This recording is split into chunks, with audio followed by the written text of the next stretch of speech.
كانت المعرفة ولا تزال دوما هي القاطرة التي تقود الأمم نحو بناء حضاراتها الخالدة وأمجادها التالدة، فتقدم الدول لا شك مرهون بتأمين حصول قدر وافر من التعليم النافع المشفوع بالتأهيل اللازم والخبرة الموروثة التي تضمن التنمية المستدامة.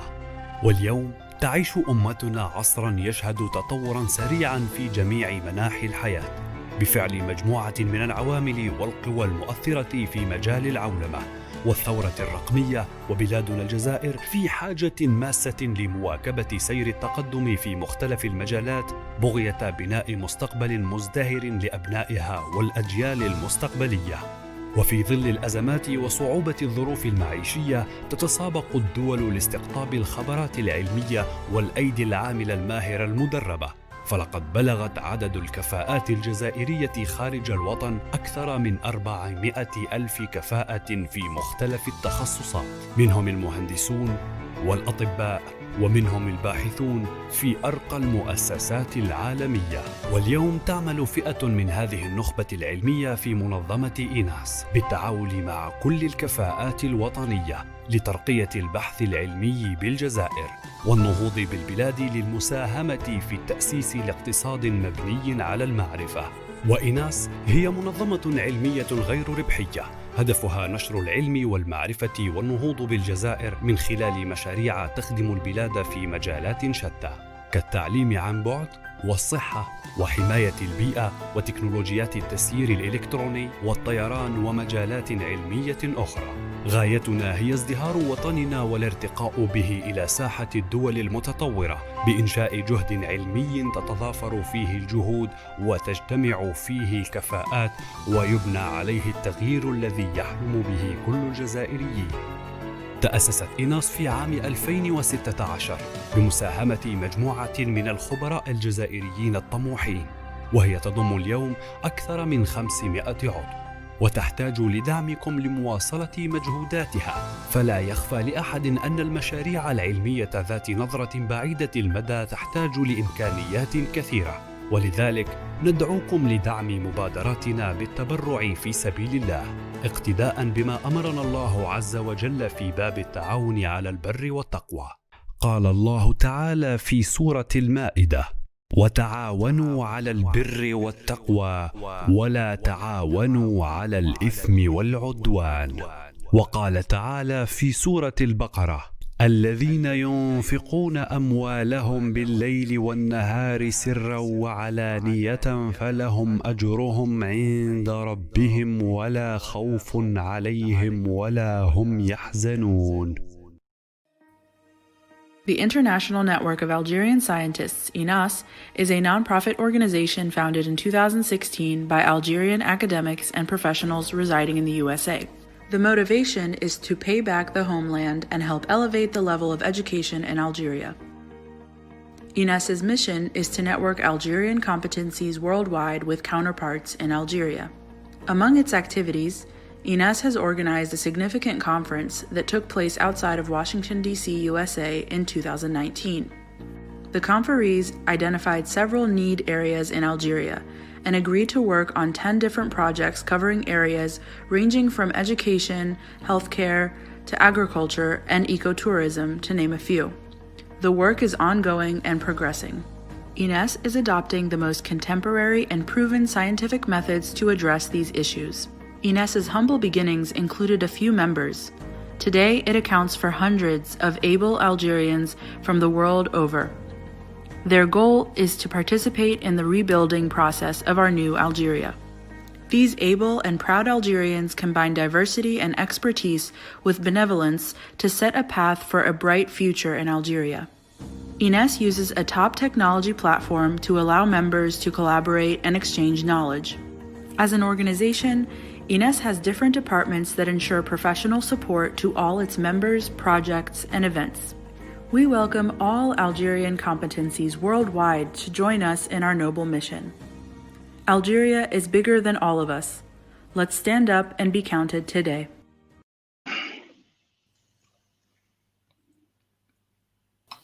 أنتم مع المباشر دكتور عبد الحي، ممكن تبدأ. السلام عليكم ورحمة الله. مرحبا بكم جميعا مشاهدينا الكرام في هذا البث المباشر عبر الفيسبوك واليوتيوب. اليوم هو موعد الندوة الثانية من سلسلة الندوات الخاصة بالفيزياء الطبية بالتعاون مع الشبكة الدولية للعلماء الجزائريين إيناس. ستكون ندوتنا عبر الويب حول التصوير بالأشعة الصينية لدراسات سرطان الثدي من تقديم الأستاذ الدكتور عباس شداد.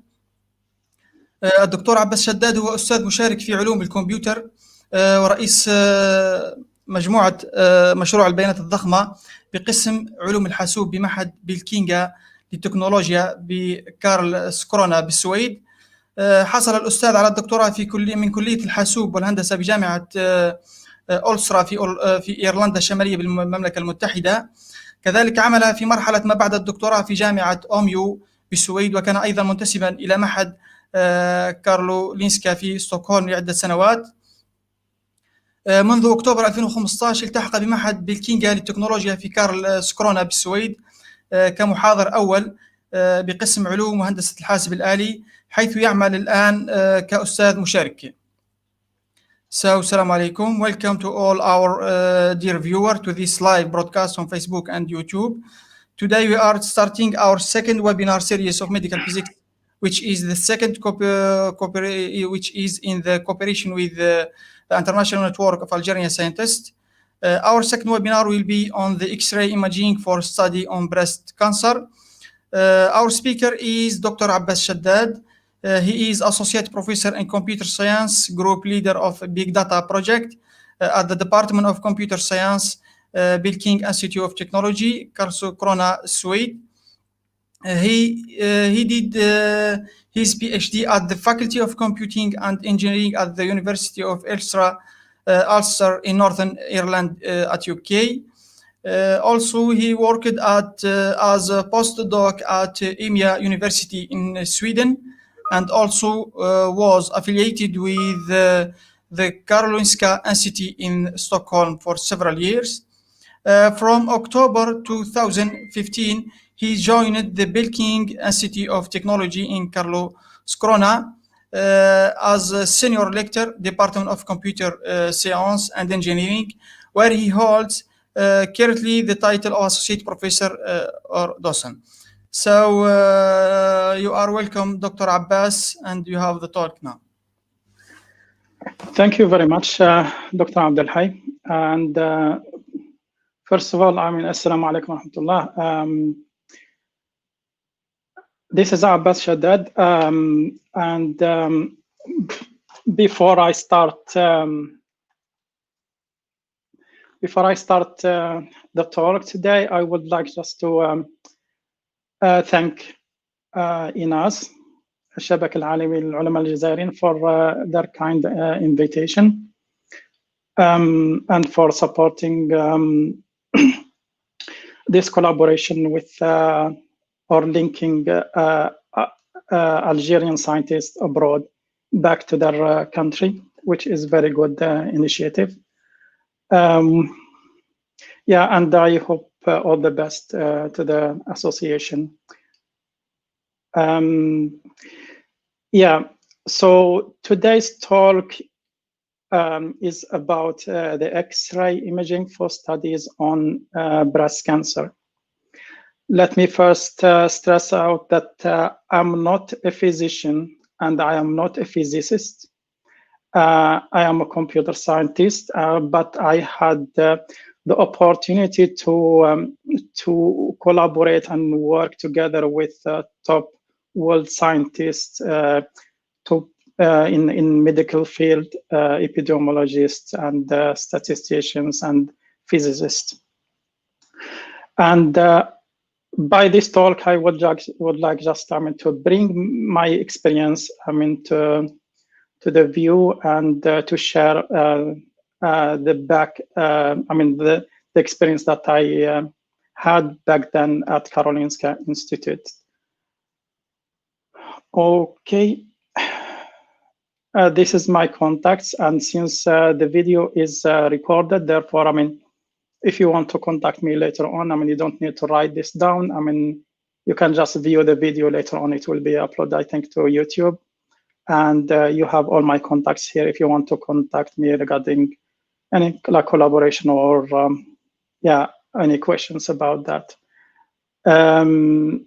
This is my website here, so that, if you want to get a glimpse around my research topics, feel free to just browse through.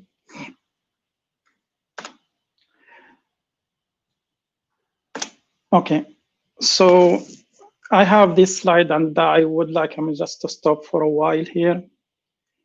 This is my teacher, my physics teacher back in secondary school. هذا أستاذ يعني في يقول له طاهر قرزو، أستاذ من خيرة أبناء الجلفة، ورحل عنا يعني في صمت منذ أسابيع قليلة. إن شاء الله نترحم عليه، ربي يرحمه إن شاء الله يوسع عليه.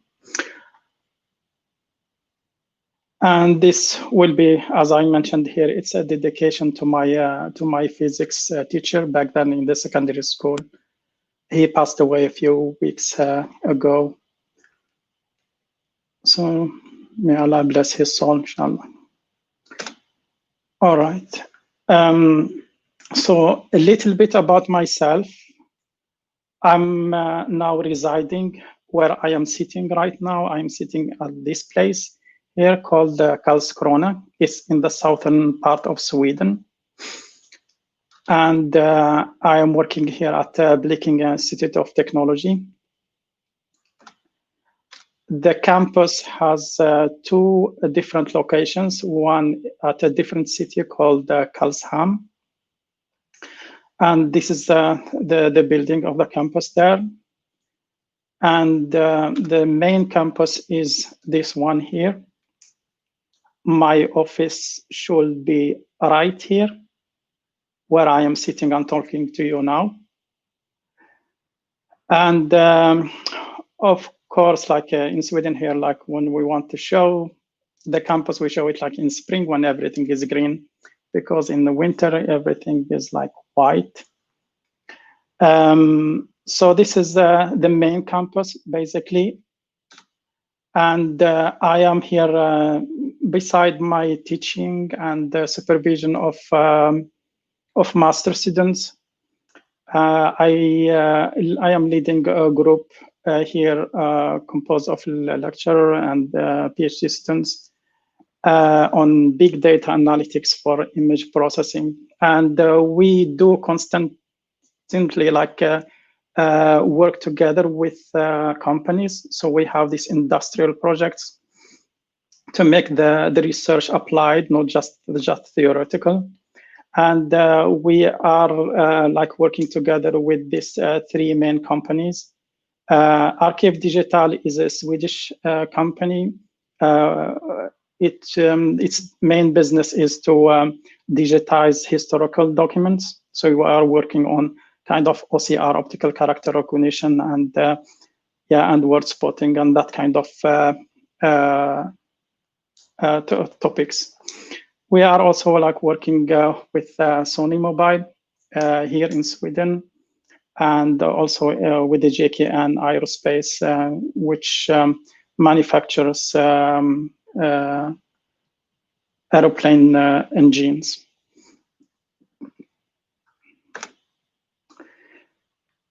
Okay, this is a slide that I normally bring together with my, like me, whenever I go giving like a talk, because it really summarizes the beauty of image analysis and the beauty of image processing at the macro level. And although I am working at different areas here, but today's talk will mainly cover kind of this sub areas.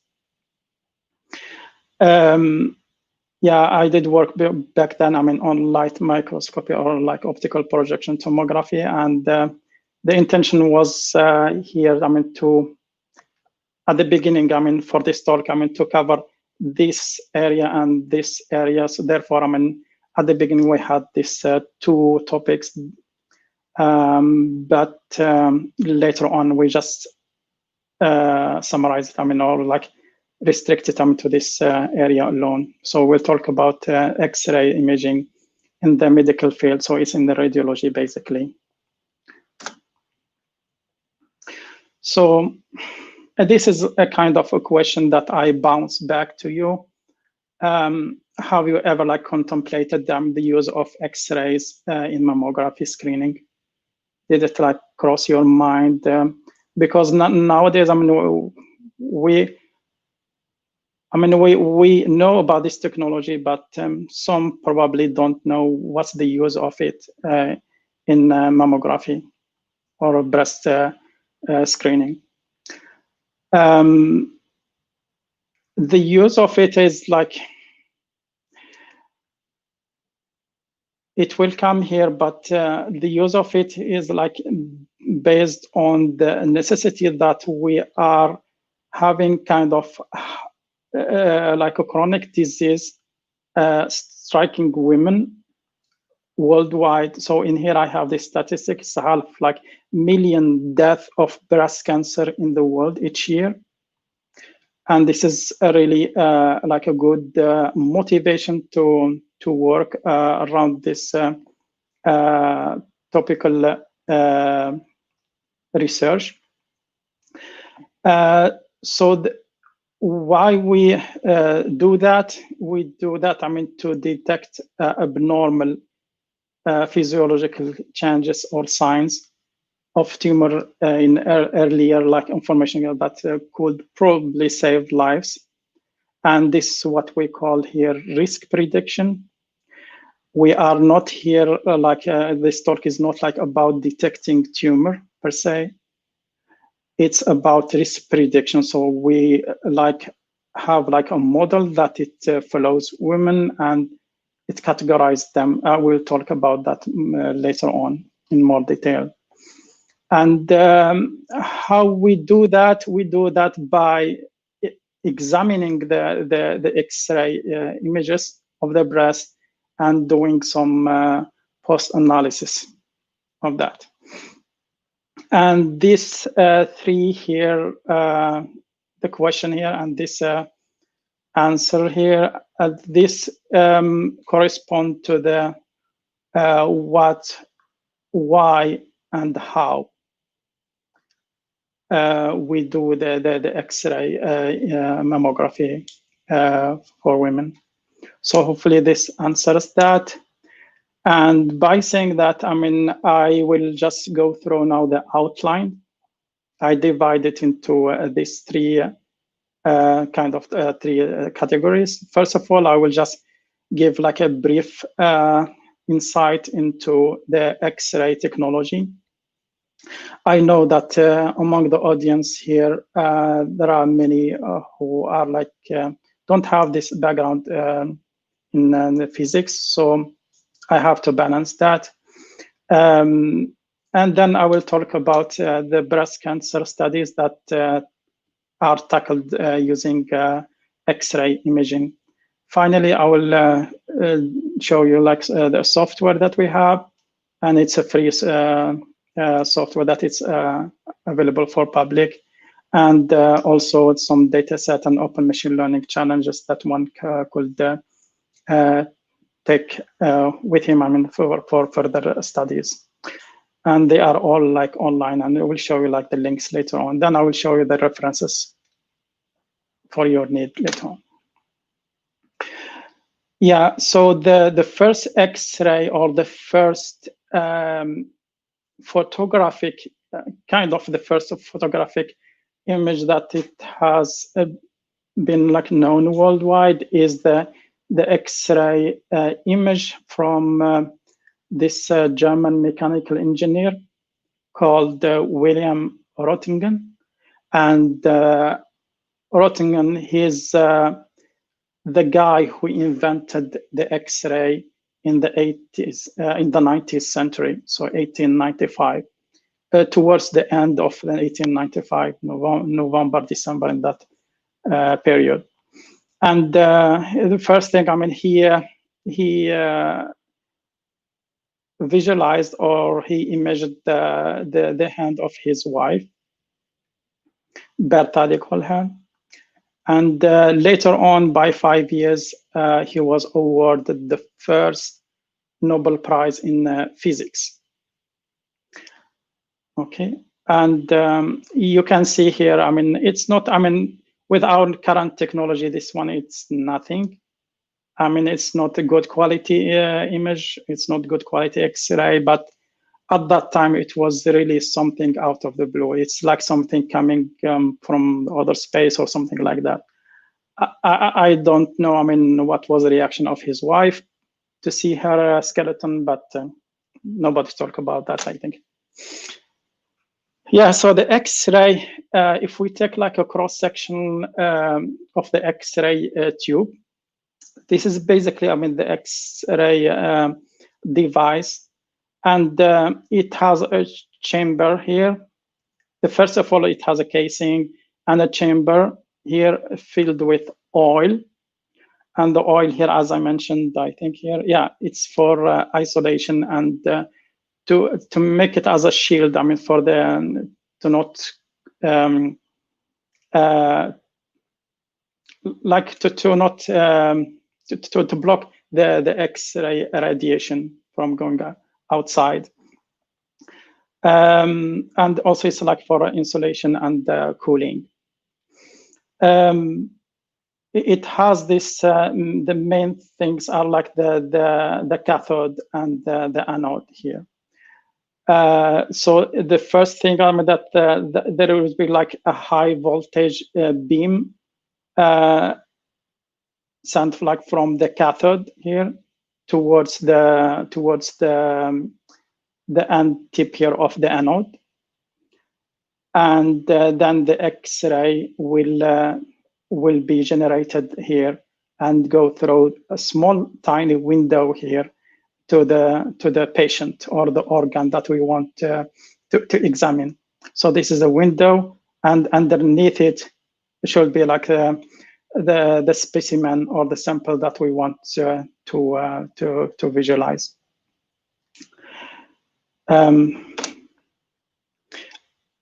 Okay, as when we zoom into this area here, we'll find that the cathode here, it's as I said, I mean, it sends this high voltage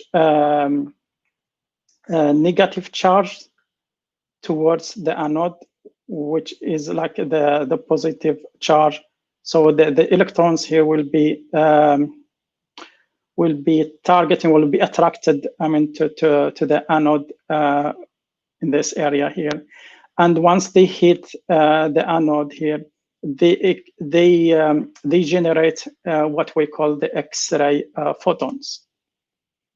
Okay, and this one here, they will go through the window, the one that I am showing here.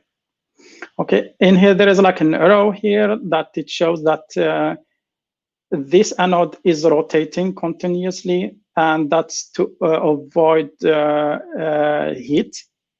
Because I mean, after some time, when these electrons are hitting the anode, I mean, then this spot here will start, I mean, to heat up very swiftly, and therefore, I mean, it will make damage to the anode.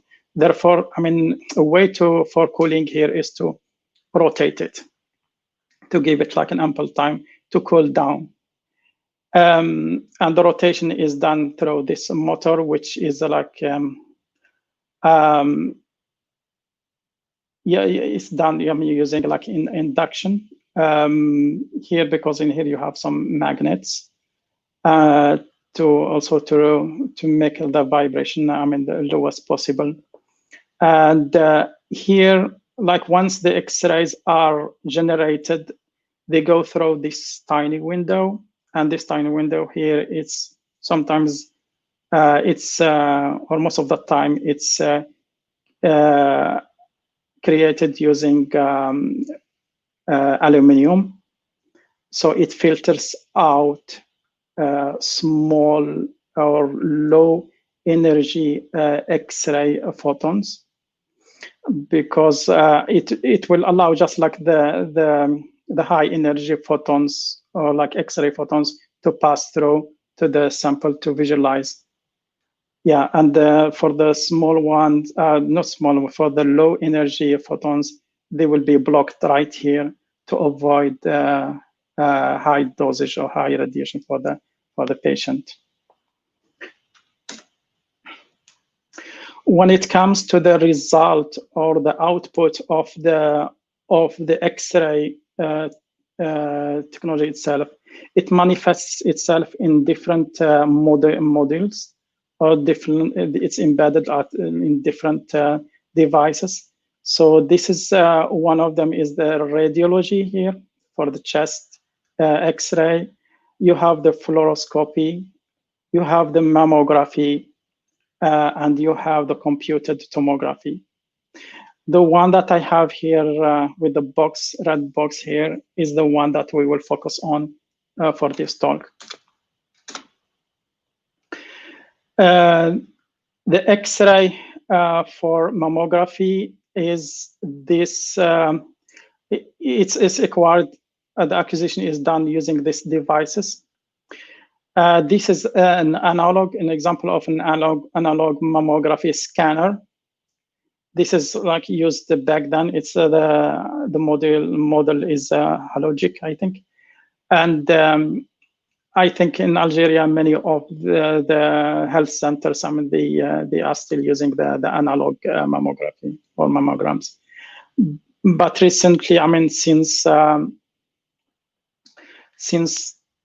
2003 in Europe, what we call here the FFDM, which stands for the full field digital mammography, came to the market, and only in 2006, and so that means 3 years after it came to Europe, Swedish hospitals adopted the FFDM mammograms or mammography. So in here, there are like some examples of that, the GE, General Electrics, and the Philips, and the Sectra. The Sectra here is a Swedish company based in a city here north of my city called Linköping. But it has office worldwide. The Philips here, it's a mammography imaging scanner, but Philips is like intensively working on advancing the technology. So a few years back, I mean, they introduced what they call it tomosynthesis, yeah, which basically is like 6 degrees acquisition platform. So instead of acquiring the images, the mammograms from like just 2 views, like the MLO view and the CC view. So instead of that, it acquires like the mammograms from all the images from 6 different angles. This, of course, will help in later on for 3D reconstruction of the breast. Because yeah, the objects in normal in the world are 3D basically. So it helps in doing that, but at the same time, it exposes women to more radiation, and therefore, I mean, the tomosynthesis initiative, it didn't like find its way that much. I mean, to the hospitals, it's not really adopted that much because of its possible harm to women with high radiation.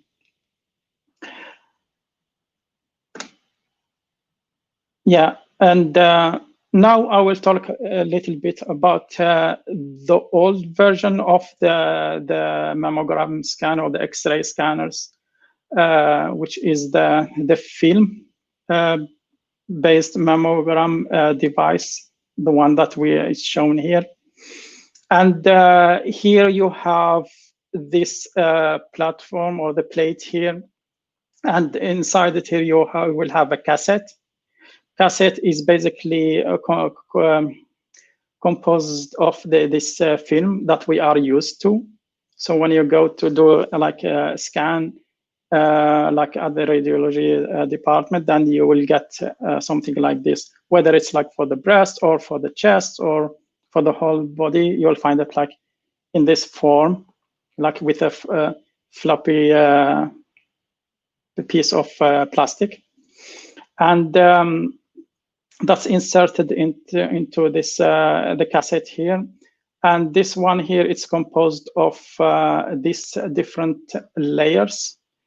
This kind of plate here is used to compress the breast, because if the image directly like that, I mean, you will lose the third dimension of the tissue. Therefore, I mean, they compress the breast so that the fibroglandular tissue or like the fatty tissue, it spreads out. Therefore, you will have like a better view of it than without compression. And once, I mean, the breast is X-rayed using the film here, what they normally do back then is to take it and to insert it into this device. And this device here, it has a laser beam generator here that releases the energy from this film, and therefore it digitizes it. So it turns it from analog to digital. Then you will find it here, like on the screen of the computer, and the doctors here, or the radiologists, I mean, can examine the breast on the screen.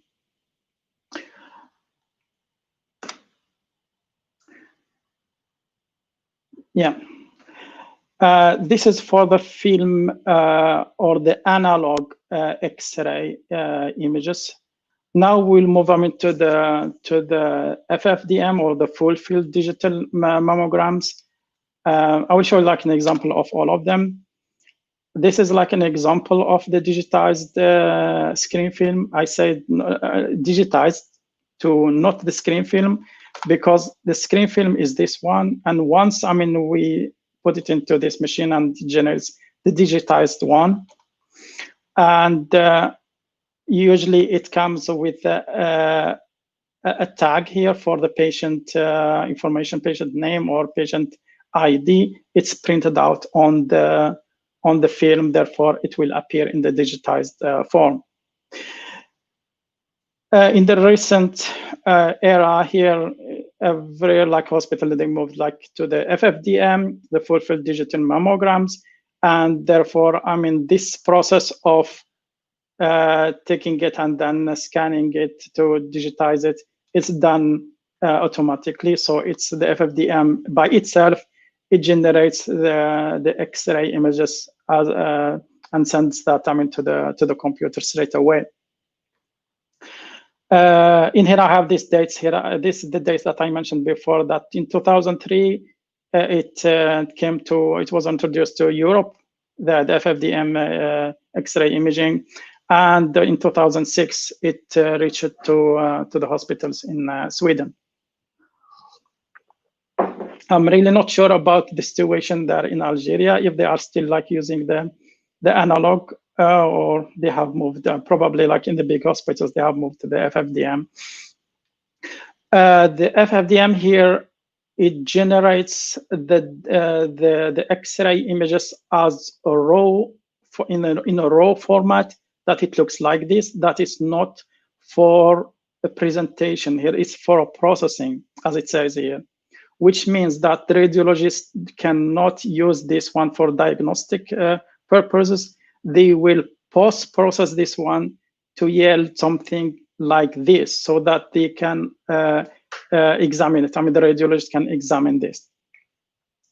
And therefore, I mean, you have the raw here for the FFDM. It's called like also for processing. So in the radiologist terms, if you tell them that the raw image, FFDM image, or you tell them the for processing, both of them, they means the same thing. If you tell them the processed image or for process presentation, it means the same thing. The issue here is that once the X-ray images here in the FFDM device, they generate the raw images, and then they are the intensity. It's remapped to generate the processed images. These are discarded. Normally, these ones are kept in the hospitals. Okay.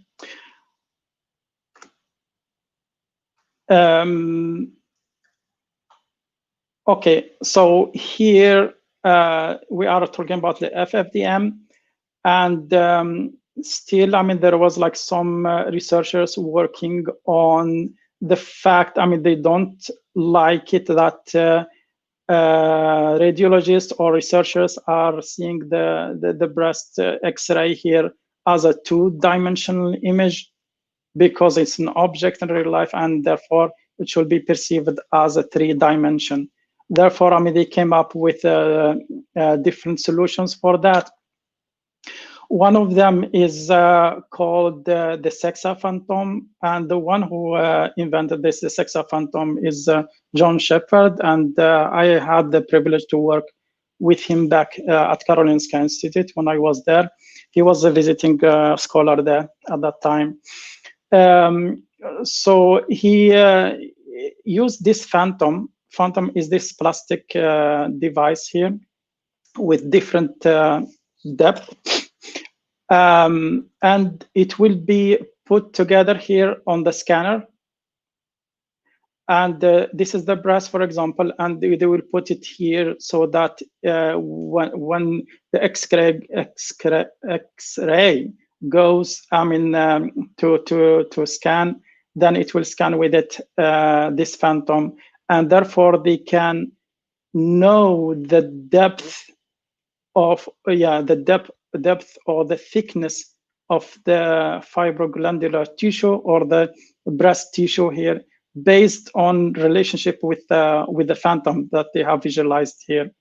Therefore, they can, from a 2D image here, they can generate like a three-dimensional representation of that. And this is with the phantom. And there is another initiative. It's called Volpara. It's a commercial software. And this one, it generates basically a 3D density map from a 2D image of the breast, X-ray breast images.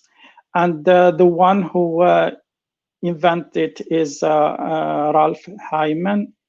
I met him. He came to Karolinska back then to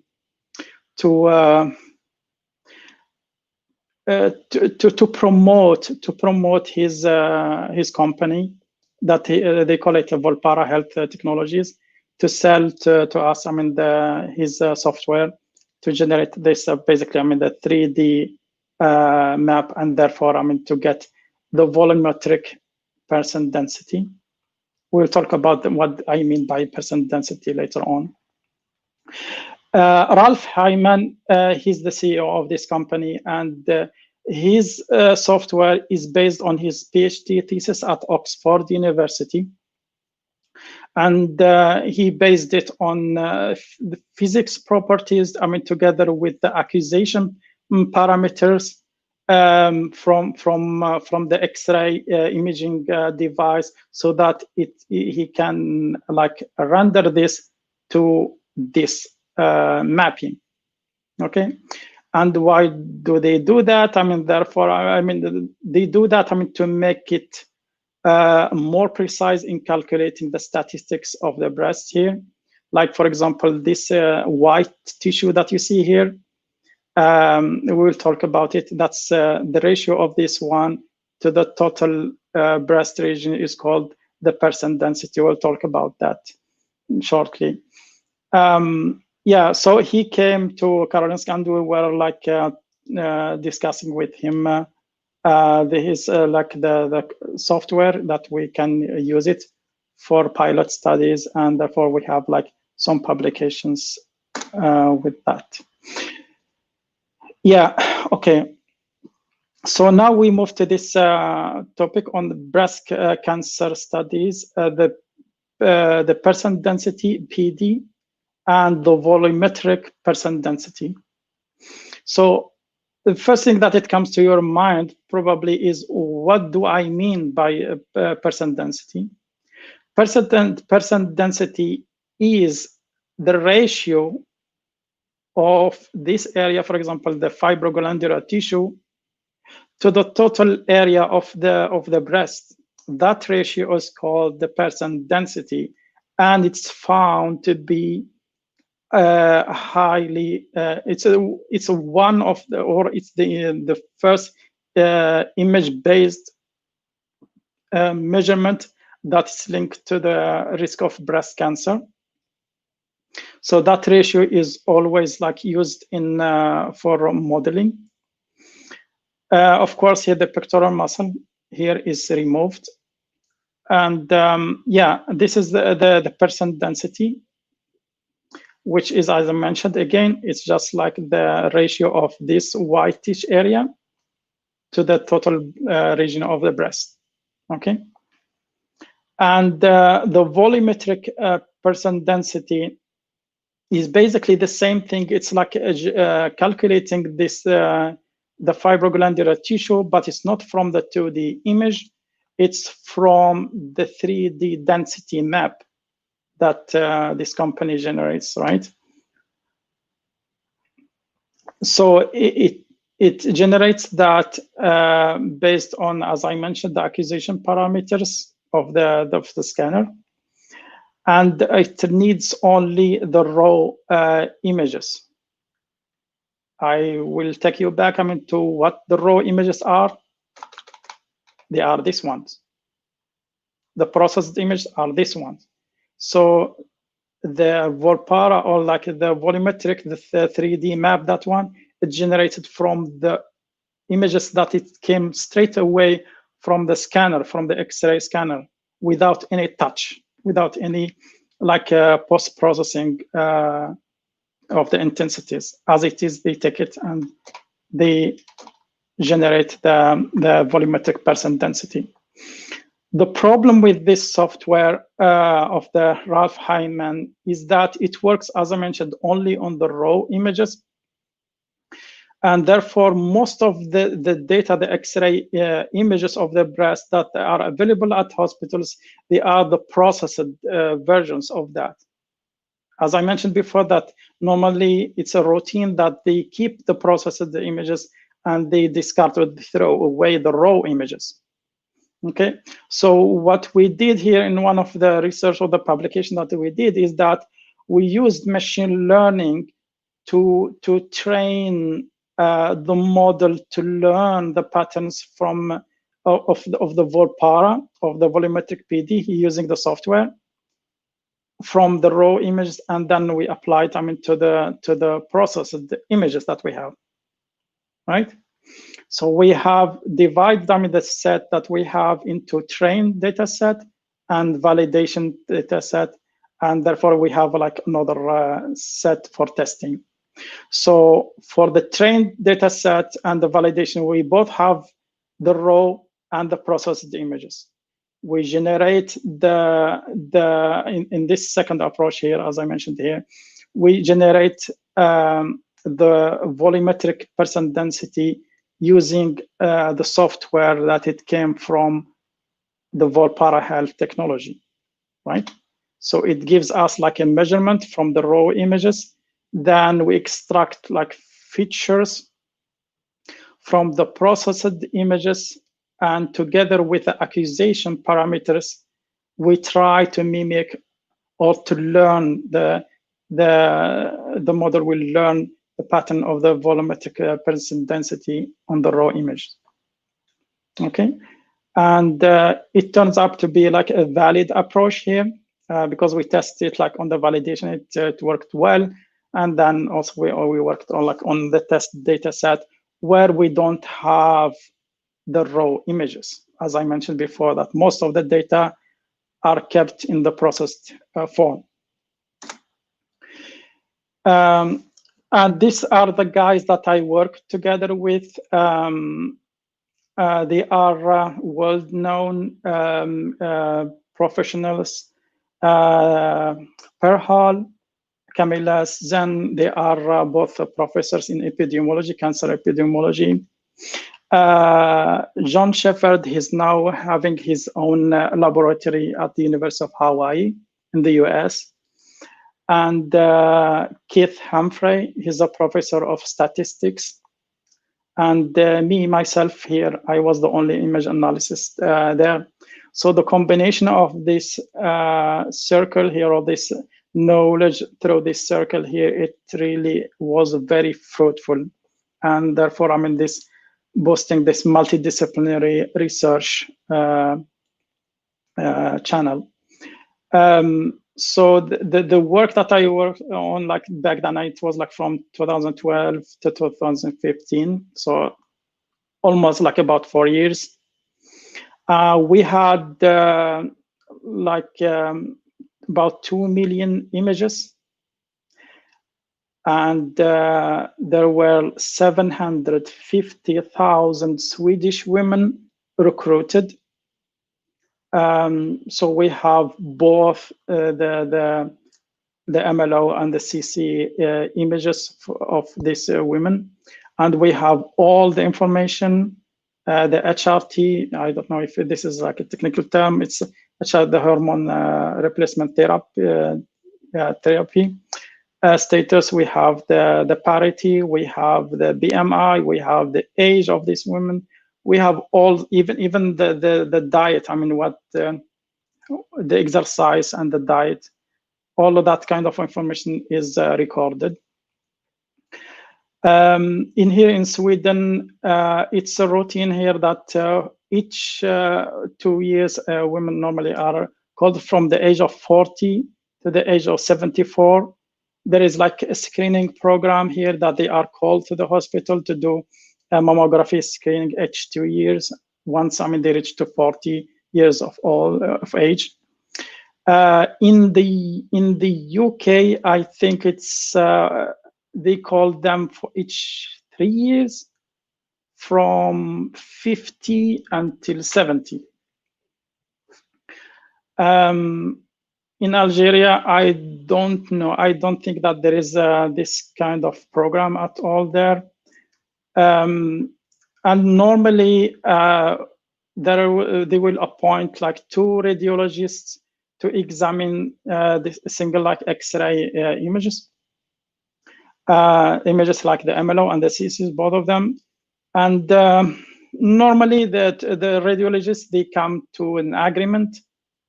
Like, so there is like sensitivity here, as I mentioned, between 60 and 80. And on average, their accuracy, their accuracy is like about 70% of screening cancer cases are detected like at the screening phase. And which means that 30% of cancer cases are missed. Okay. And this one is like after like having like 2 radiologists, because one radiologist, you cannot rely on a single radiologist, probably because of the fatigue, because of other issues. I mean, the measurement cannot be like very precise. So 2 radiologists will be like a much better approach to do. And the work that we had back then at Karolinska was with the goal to develop an analysis like tool, taking genetic data combined with lifestyle, mammographic density, family history factors that could lead to risk-based screening approach. Basically, we want just to develop like a statistical model that it can predict the women if they have like they will have like breast cancer in the future or not, and that's what we call risk prediction. Here I have this kind of 2 scenarios sketched here. This is normal screening. So women here, and then his scenario based on Sweden. So each 2 years, a woman is called for screening. So she's called here for the screening. Then the second year here. She's called for screening. Then there is like, for example, here, like in some like she has developed the cancer, and this is termed here interval cancer.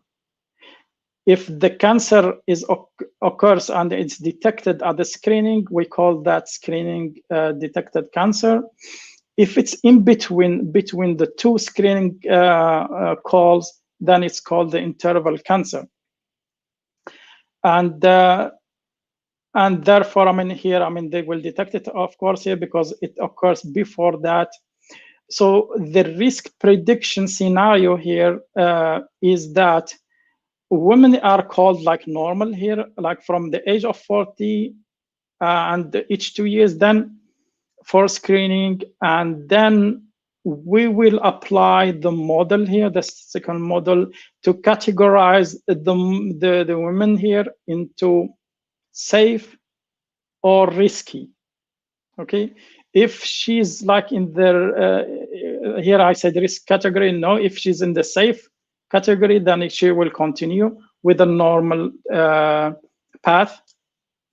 Okay, diagnostic path here. If there is like in the model, there is like a trigger here that it tells that, oh, this woman is prone to how to develop breast cancer in the future, then from here we will divert her into another program. She will not follow this program. She will have like more intensified screening, and maybe not just X-ray, maybe it's an MRI, although MRI is a very expensive tool. Maybe that will be like more linked to like ultrasound or other kind of treatment. Okay. And now we go back to the volumetric percent density, the one that I mentioned before. I have the software. I will show you the link to it later on. I'm sorry, I'm just looking at the slides. I don't know if there is anything here. Okay, good. Yeah.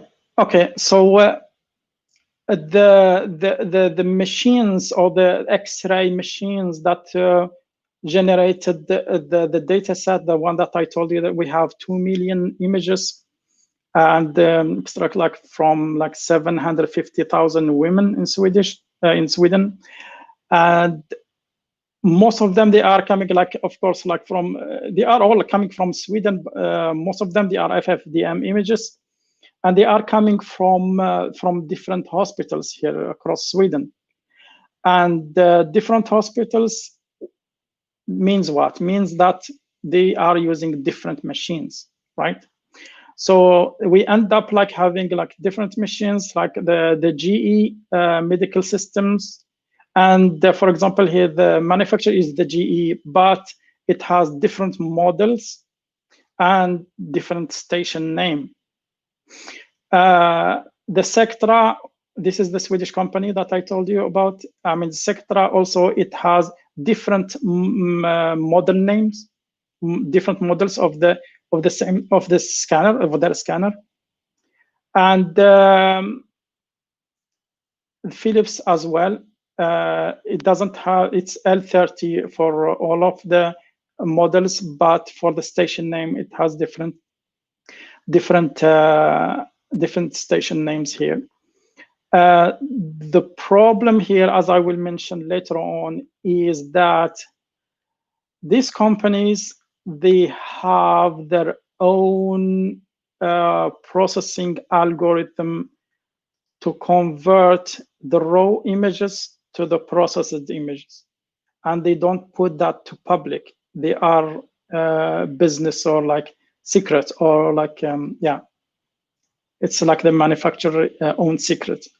So they don't show their algorithm that it converts the raw images to the processed image, and this one, it creates a big problem for researchers.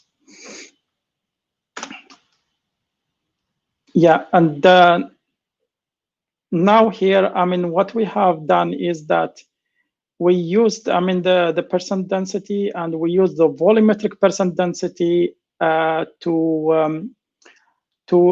test for the association with a genetic genotype here variant called RS, the SNP, abbreviated as the SNP, and it's in the gene zinc finger 365 family. This gene is highly associated with the breast cancer and with the percent density as well. So it's about 10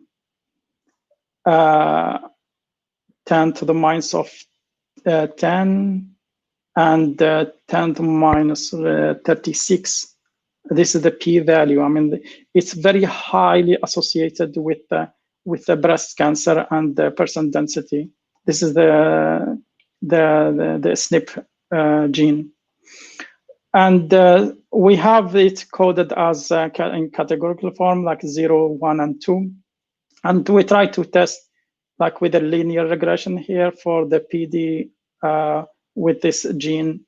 And we find that all of these measurements, this is Kazam area. So this is a percent density.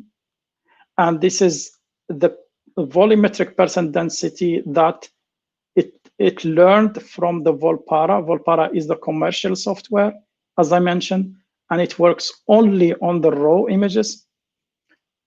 The volumetric, the Kazam volumetric here works on the processed images by training on the Volpara here, right? And you can see here that they have kind of similar p-value, even here, like with the estimate and the 95% confidence interval here, the Volpara and the one that we developed are almost the same. They are overlapping. Then we tested the same metrics, the same measurements. The Volpara is the commercial software again, and the PD here, the percent density, the area here, and the volumetric percent density. And we test that to find out the estimate, or to estimate the association with the case control status, which means that to estimate the association with the breast cancer, basically. In here, we are not talking about the gene, the genophenotype, the SNP, the one that I mentioned before. And it's just like about the association with the breast cancer. And in here, we find, I mean, that, all of them, I mean, they have the kind of similar performance.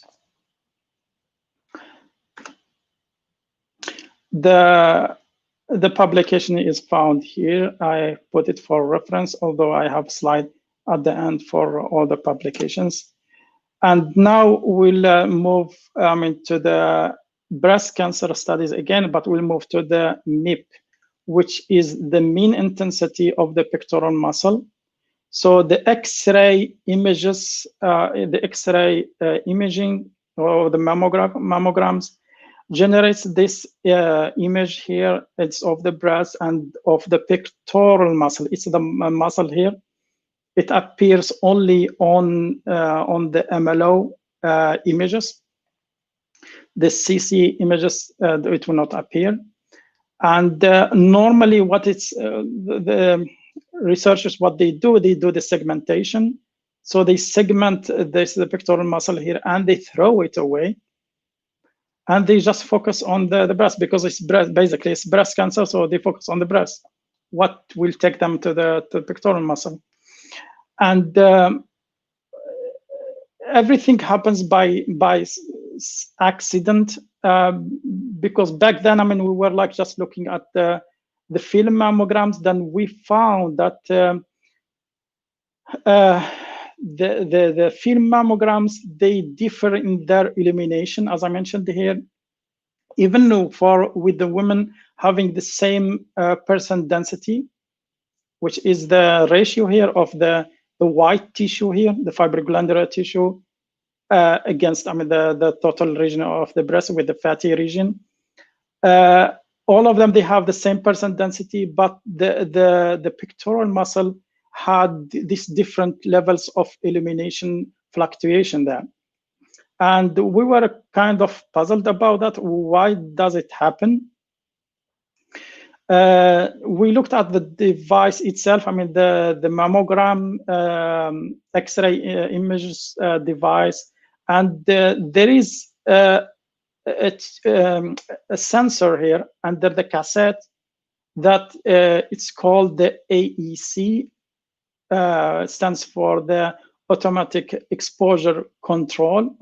And normally they place this sensor underneath. The breast will be like here, and this one will compress it. And this sensor here will be sliding here. They will put it underneath the tissue with high attenuation, which basically is the region with fibroglandular tissue. And that one, it will control the exposure, and it will control the contrast. Okay, and looking at that, we start also exploring the MIP itself. The pectoral muscle here, if it has like any kind of independent information or something that it can help for the screening or risk prediction. And we gathered there about 1,286 cases. They are cancer cases, and 1,400, almost 1,400 controls, which means that they are healthy women. And their age is between 50 and 75 years old. And we tried to extract the MIP and to work on it to see if it has any association with the breast cancer risk. And surprisingly, we found that it has a strong association. So in here, like it's almost 10 -7. This is the p-value, and it's very high, indicating very high association.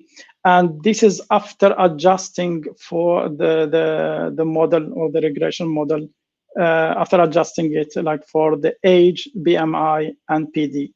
When I say adjusting for it, like in the regression model, what does it mean? It means that we took the effect, or statistical effect of the age, BMI, and PD, the percent density, but the MIP here still has extra information that it can supply, apart from this, right? So we did, the same test like we did before, but now with the association with the case control status. We have like 3,830 images, and this is the number of cases, and this is the number of controls, the healthy women. And we test the Volpara percent density, the 3D on the raw images, and the area percent density, and the MIP, the mean of intensity of pectoral muscle. And we checked it, and we found that it's still showing really like very good association with breast cancer, despite that we took the effect of the percent density, and we took the effect after adjusting here, like for the volumetric percent density and for the acquisition parameters as well, along with the age, BMI, menopausal status, HRT, and other demographic measurements.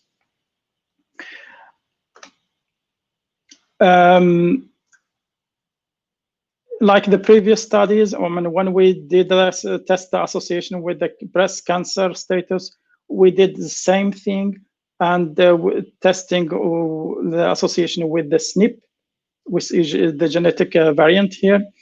And we test like if the MIP here will still show some additional information after adjustments. And basically here, I mean, what this whole table is telling here is that the mean intensity of pectoral muscle here, it has additional information on the top of the demographic information and on top of the volumetric percent density and the area percent density and everything. So it has like a very distinguished feature. This is the MIP. And yeah, and this test, this one and the previous one proved that it has this kind of additional information. Now, this is the pectoral muscle here of women with the same age of 31. They are 4 different women, and they have the same age, 31, 31, 31, 31. And we extracted the pectoral muscle. This is the thing that normally, like when you do like breast cancer screening, then like I mentioned before, they segment the breast, then they throw away the pectoral muscle. And this is the thing that one in the research should think outside of the box, and not just to follow the flow, I mean to think independently and follow his own path. So in here, we said, I mean, why we like, this is the first thing that it came, that why we don't examine the pectoral muscle, because we saw that kind of fluctuation in the elimination, right? So looking at it, I mean, we can still see that here, like you see this in this film mammograms, that you have different light, right? Different brightness for this pectoral muscle here as compared to this, and this one here. Although the women here, they are of the same age. So the interpretation why the mean intensity of the pectoral muscle works, we had just 2 hypotheses. One of them is the aging beyond the age. So in here, we are talking about the chronical age versus the biological age. For example, women of the same age here, if they are really active and they do exercise, and so their health or their biological health is much better than the one who's really like just sitting and doing like nothing, no exercise, no. So you will find like the brightness here, it corresponds to the muscle, right? So the muscle here, if you find it like very bright, that means the muscle is mostly it's a muscle here in the pectoral muscle. When you see it very dim here, like the one, it's not really bright. This one also is not that bright. What does it mean? It means that it's contaminated with fat. What does that mean? That means there is less muscle. What does that mean? That means this woman here, this one, and this one here, they are either like they are obese, or like they are not active. They are not biologically healthy. Okay, therefore I divide, I mean, this one into chronological age and biological age. They are 2 different things. And the mean intensity of pectoral muscle probably is a factor, or is like a metric that one could extract from this region here to tell if this woman is healthy. I mean, she has like a muscle here, pectoral muscle is preserved as compared to this, that it is contaminated with fat. And therefore it shows the biological health of the women beyond the age. Okay, and this is the first speculation that we had. Then we had another one that we tested, then we found it probably it's also it has equivalent interpretation as well, power, that the pectoral muscle itself can act as a proxy, or is like an independent organ that regulate the volumetric density. So in the breast here, we calculate the percent density. What I mean by breast density again is the fibroglandular tissue area divided by the total breast. That's the percent density, and it's highly linked to risk of breast cancer, developing breast cancer. That's just like in 2 dimensions. And the pectoral muscle, when we fuse it with the percent density, it allows it to have kind of a 3D volume of that measurement. And to check if this is true or not, we try to look at the accusation parameters. So the guys who are coming like from the medical physics, they probably know what I'm talking about here.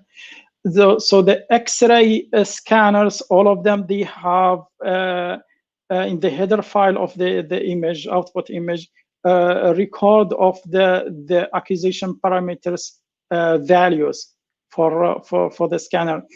And in here we tested like the accusation parameters, all of them, and in here none of them.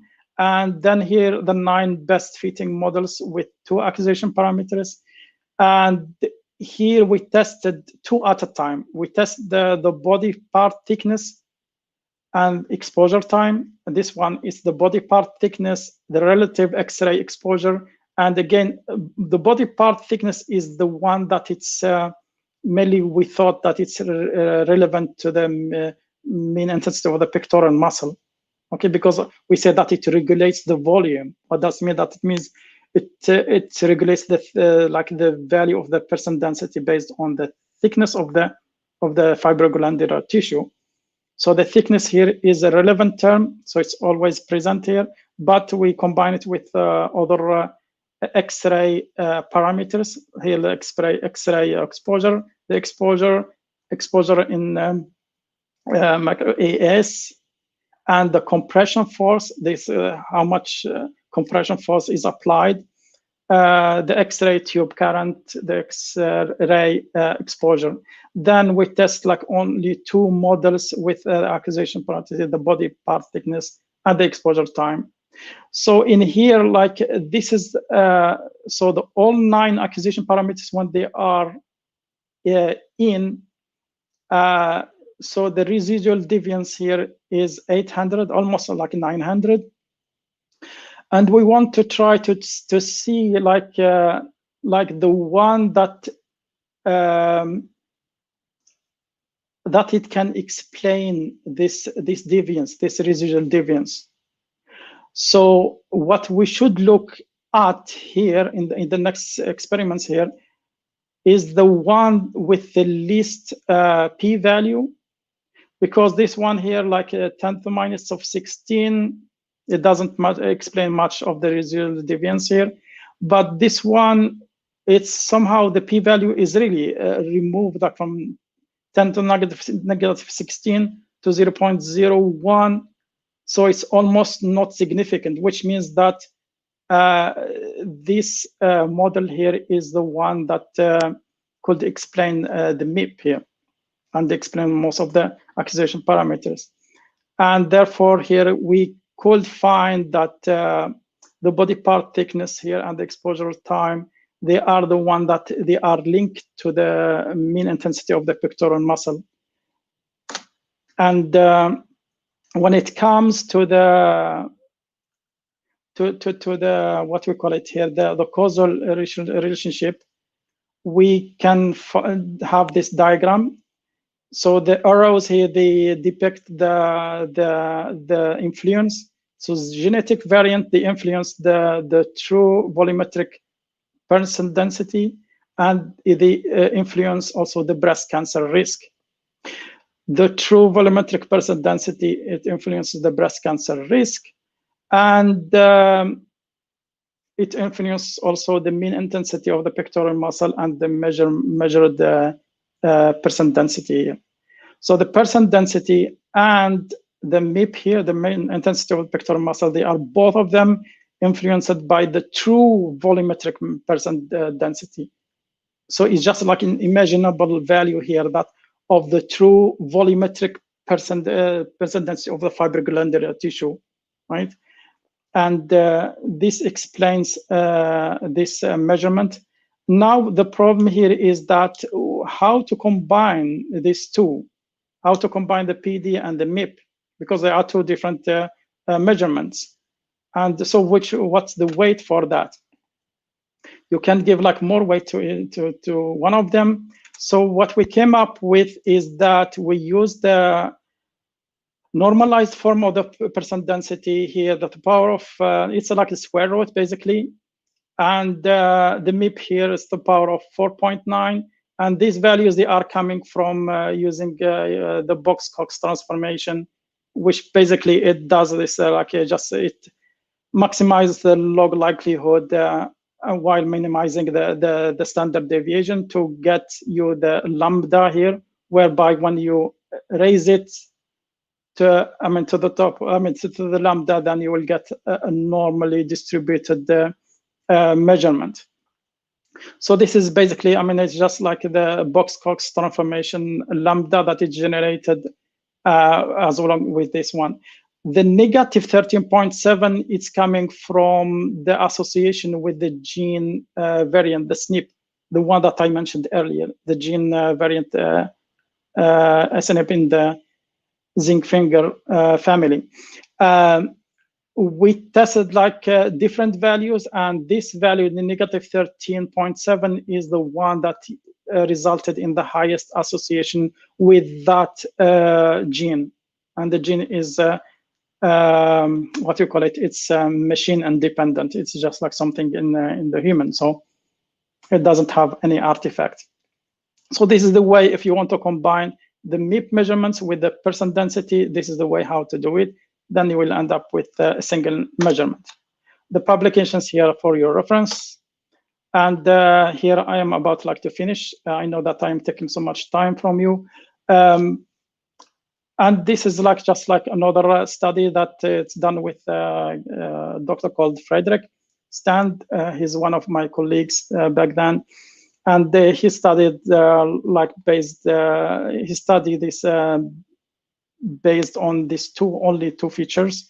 One of them is the centricity, and the other one is skewness of the intensity gradient. Skewness is like when you display the histogram, it's either like right skewed or left skewed, and that's like the amount of the skewness is measured in that way. And these are the shape descriptors. So he was after describing the shape of the fibroglandular tissue, which is these white areas, and their shape and the organization of this tissue. It turns out to be associated with the tumor size. Here are the screen detection phase, and the second feature here, which is the centricity, is associated with the tumor size, the breast cancer tumor size, or the interval cancer, interval detection phase. I'm about to finish, as I mentioned here. So this is the last part. So it's about the software and then the open access dataset. This is the software that I developed. I call it CASAM, and it stands for Computer-Aided Statistical Assessment of Mammograms. It calculates for you the percent density and the MIP, the one that I was explaining earlier, and all features I have not enabled it yet. And it also loads the model for that specific machine to calculate the volumetric percent density. So in here it's like the percent density, and this is the volumetric percent density. And you browse the file with all your images, and then it will generate for you the text file with all the measurements that you need. And this software is, I put it like online. You can download it and you can use it if you have the necessary images, the FFDM image. This one, it works for the FFDM images, processed FFDM images.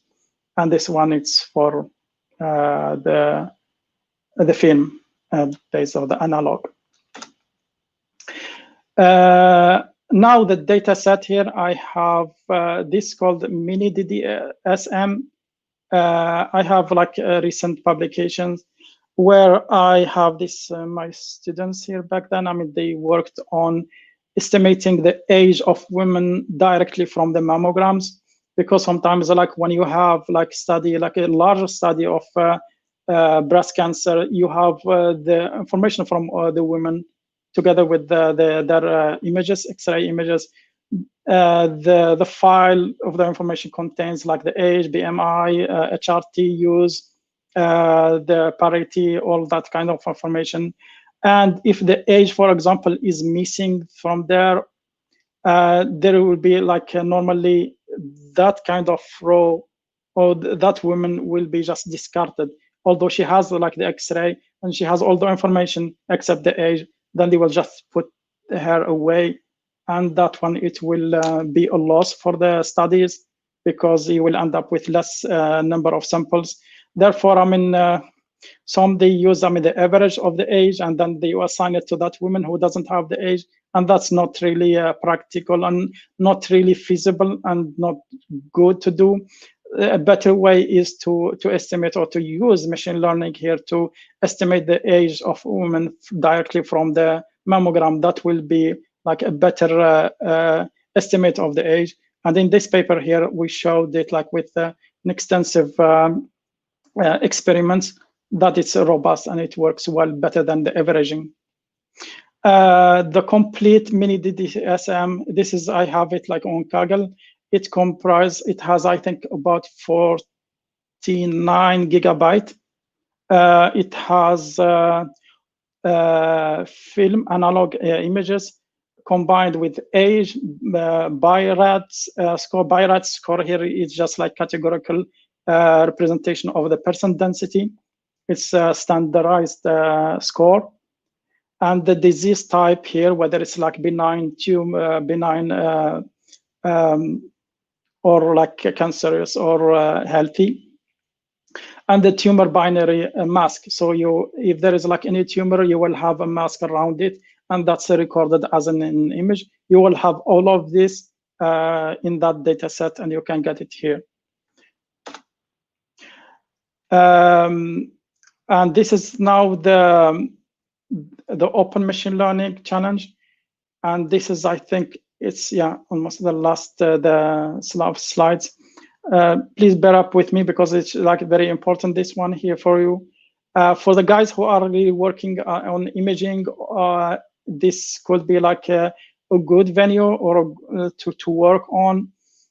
So one of the challenges is combining images from different manufacturers. So like I mentioned here, for the GE here, there is like intra-machine variability, and there is like an inter-machine variability. There is like variability all around here, and each manufacturer, this GE, Sectra, or Philips, they have their own algorithm to convert the raw to process it. And therefore, I mean, we need like a statistical model here that it can be able, I mean, to combine measurements robustly from all of these machines. Another like challenge here is to like the estimation of the age and BMI, the one that I mentioned in the previous publication. You can find it here. I can share with you probably the website here. I think you can, you can see it. So this is the complete mini DDSM. So far, I mean, we have like 159 downloads. The data here, as I mentioned it, here, so in here, I mean, it's accompanied with an Excel sheet, and you have all these columns like with the view, the side, the status, whether it's like a benign, like or cancer or healthy, the age of the woman, the density corresponding to the person density, that's the BI-RAD basically, and the tumor contour here. Like if you want to study like the characteristics of the tumor, you have the contour here that it will really locate it for you. It will segment it for you. You don't need them to locate it for yourself. It will be useful like for machine learning based models here. The age distribution, I have it here, the density distribution, and this is the data basically, and it comprises 45 gigabyte. Yeah, the challenge, I put it here under the task. If you go to that task here, you will find here, I put it like the challenge automatic age estimation from mammograms. And I have put the paper that I have, and in there we reached to a correlation of about like 62%. And the MAE for the age here, which is like the error here, it's plus minus 8 years old. So that's the error that we have in that range. I'm sure that many of you could beat this up, and with like more sophisticated architecture of machine learning or deep learning. And yeah, I mean, in here, just like a protocol that we divide that into 70% for training and 30% for testing. And then you need, I mean, just like you could report the MAE, which, I mean, for the guys who are working in the field, so they know what I am talking about. So the MAE here is the metric that we need, I mean, to report here. So far, I mean, you can combine it, I mean, you compare it to the one that we have in the paper. Okay. So the paper that I mentioned is the one that I have here, this one. You can download it from the internet if you have access to the IEEE later on, or it's ACM, not IEEE. But if you don't find that, just let me know. I will send it to you. These are the references. Again, I mean, if you find difficulties to download the papers, just let me know. I can send you a copy. And this is my final, probably slide, and it shows, I mean, that I mean the places or the universities where I have like a previous or ongoing collaboration with. I have like in Algeria, so I have University of Jalfa, El-Oued, Biskra, El-Bouaqi, Tbissa, and Jijan. Finally, this is, yeah, before the thank you. So I have this is a slide. I know that I'm holding you for too long, but this is really an important topic. The University of Cambridge has recently released its survival analysis study, and it's of 10 years following people, not just women, like following 8 types of cancers.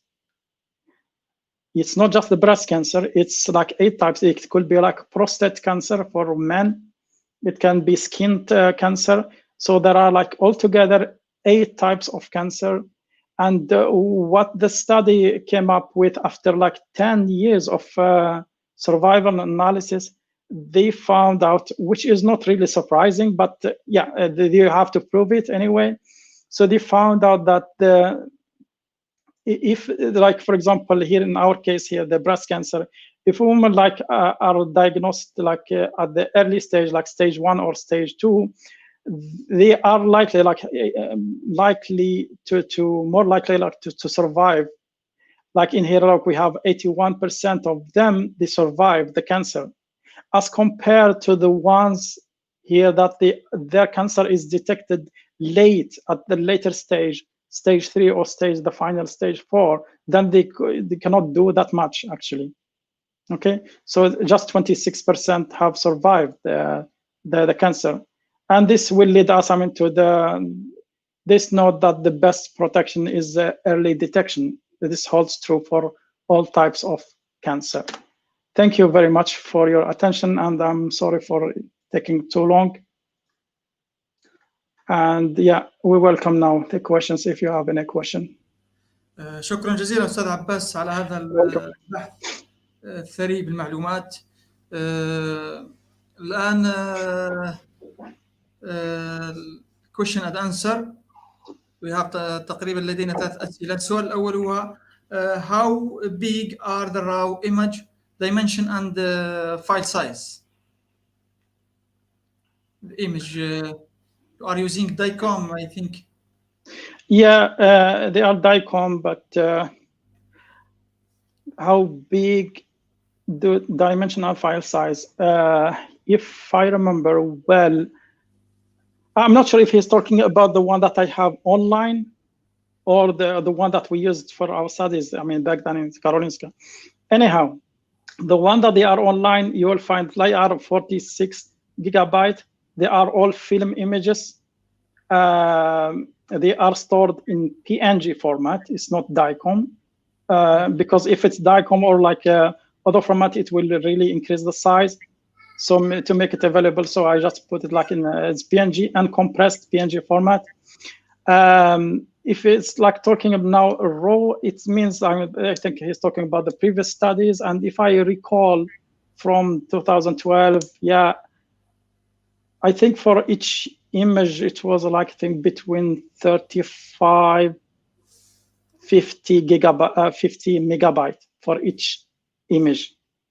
Okay, and we have 4 images: left MLO, right MLO, left CC, and right CC for each woman. This is for the file size. For the dimension, around like 5,000 by 4,000, 6,000, something like that.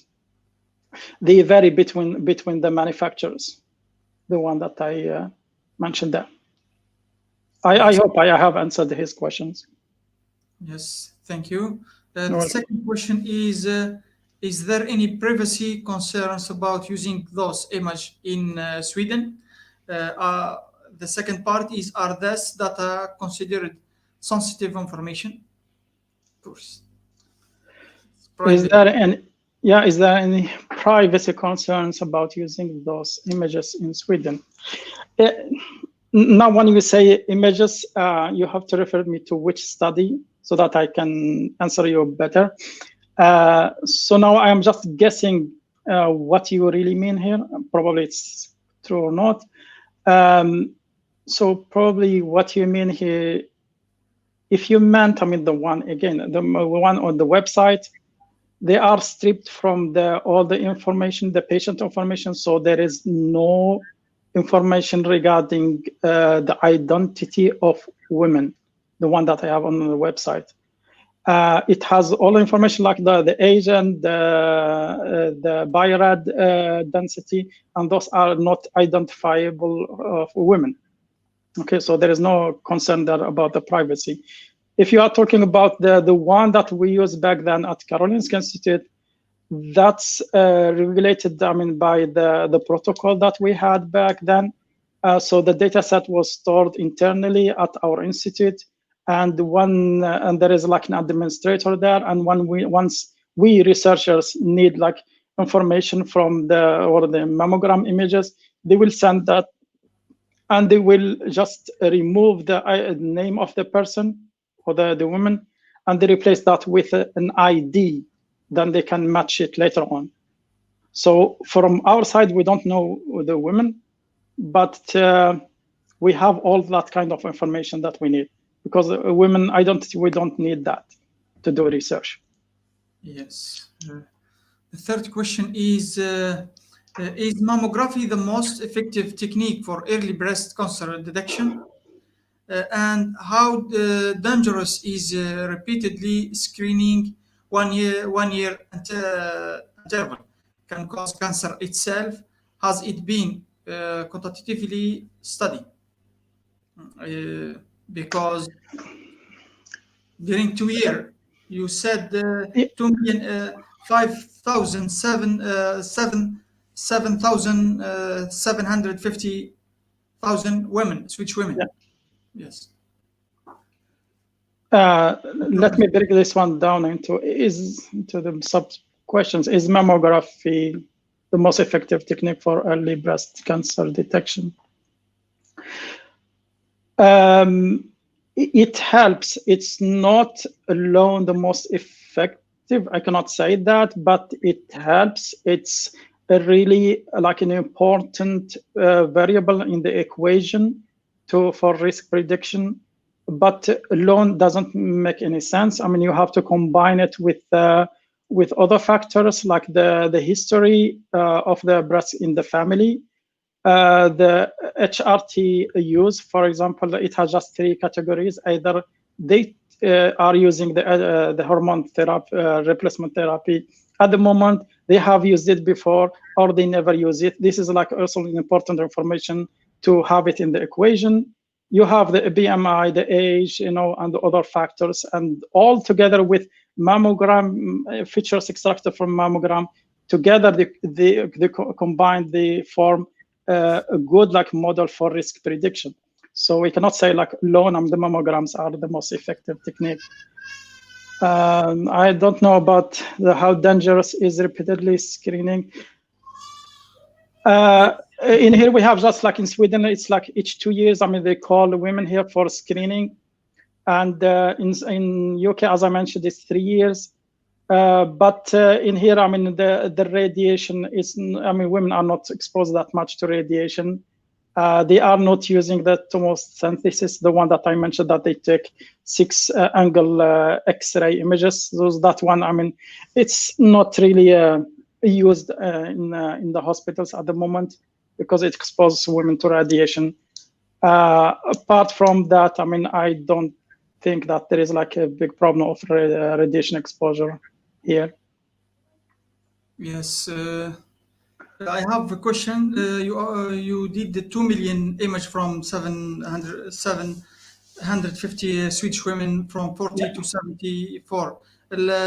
Please, did you do dosimetry study of this? أستاذ نورمو كان dosimetry study. Are you did the dosimetry study of this? Just أنا دراسة تحليلية فقط أستاذ درتوها بالنسبة للعمل تاعكم. La dose réussie chaque examen تاع mammographie كان certain dose réussie par le sein. ما درتوش هذه البارتي تاع الدوزيمتري نورمالمون. Just الكاليتي ديماج. No, we did something regarding relating to the acquisition parameters. يعني الخصائص اللي جايه خارجه من عند السكانر تاع مثل الاكسبوجر والكي في بي، الفولتاج هذا كيلو فولتاج بيك. لان عندنا الميجرمنت تاعو بصح الدوز كانت نظن هذاك في ذاك الوقت يعني وان فاريبل نظنه مش لي يعني مش لي فلاكتي بزاف حتى نروح نديرو عليه يعني تيست ولا assessment. We didn't do that. I mean on the dose. Okay, thank you Dr. Abbas. Thank you so much. الأستاذ أمين أسكرك. تفضل أستاذ أمين في الختام. إذن شكرا جزيلا أستاذ عباس. هناك قبل الختام فقط تذكير من طرف الأستاذ أخي أمين.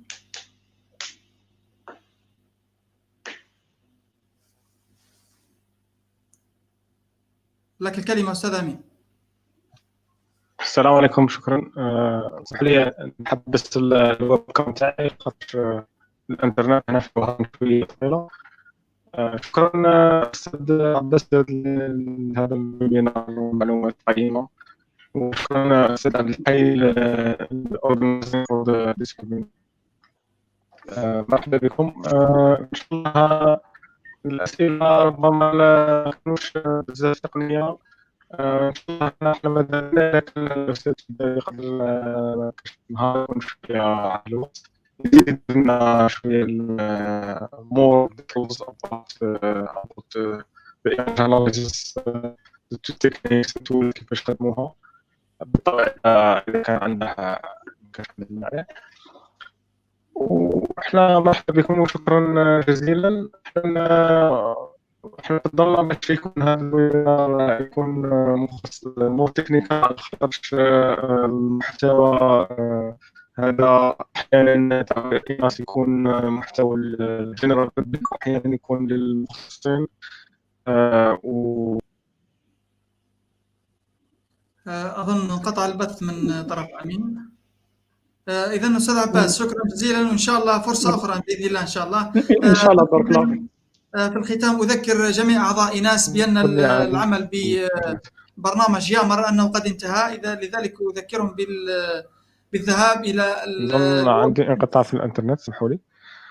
فأدعو الأعضاء تاع إيناس اللي راهم دخلوا معنا، بزاف أعضاء دخلوا معنا ولكن ما أكتيفوش أكاونت تاعهم تاع ورك بليس، أدعوهم باش يأكتيفوه، وإن شاء الله تكون ويبينارز آخرين في مجال هذا الإكس-راي والإيماجينج بإذن الله. وشكرا جزيلا، والسلام عليكم ورحمة الله وبركاته. السلام. بارك الله فيك. بارك الله فيك. شكرا جزيلا أستاذ عباس. شكرا. الله إن شاء الله يحفظك إن شاء الله. السلام عليكم. السلام. الشبكة العالمية للعلماء الجزائريين إيناس هي منظمة غير ربحية تأسست عام 2016 من قبل أكاديميين ومهنيين جزائريين مقيمين في الولايات المتحدة الأمريكية. الهدف من وراء تأسيسها هو رد الجميل للوطن والمساعدة في رفع مستوى التعليم في الجزائر. مهمة إيناس هي ربط الكفاءات الجزائرية في جميع أنحاء العالم مع نظرائهم في الجزائر. من بين أنشطتها نظمت إيناس مؤتمرا مهما عقد خارج العاصمة واشنطن في الولايات المتحدة الأمريكية عام 2019. حدد المشاركون في المؤتمر عدة قطاعات حيوية تحتاجها الجزائر، واتفقوا على العمل في 10 مشاريع تغطي مجالات مختلفة، نذكر منها التعليم والرعاية الصحية والزراعة والسياحة البيئية إلى آخره. والعمل في هذه المشاريع لا زال قائما. تستخدم إيناس أكثر المناهج العلمية تطورا من أجل تسيير ومعالجة هذه المشاريع. البداية المتواضعة لإيناس تضمنت عددا قليلا من الأعضاء، وهي اليوم تضم مئات الجزائريين الأكفاء من جميع أنحاء العالم. هدفهم هو المشاركة في رد الجميل والمساهمة في بناء جزائرنا الجديدة. هذه الثلة من الكفاءات الجزائرية الفخورة بوطنها تجمع بين التنوع والخبرة مع الاستعداد والرغبة في تمهيد الطريق من أجل مستقبل مشرق للجزائر. تستخدم إيناس منصة تقنية جد متطورة تسمح للأعضاء بالتعاون وتبادل الأفكار والخبرات. كمنظمة قائمة، إيناس لديها أقسام عملية مختلفة تضمن الدعم المحترف لجميع أعضائها ومشاريعها وتظاهراتها العلمية.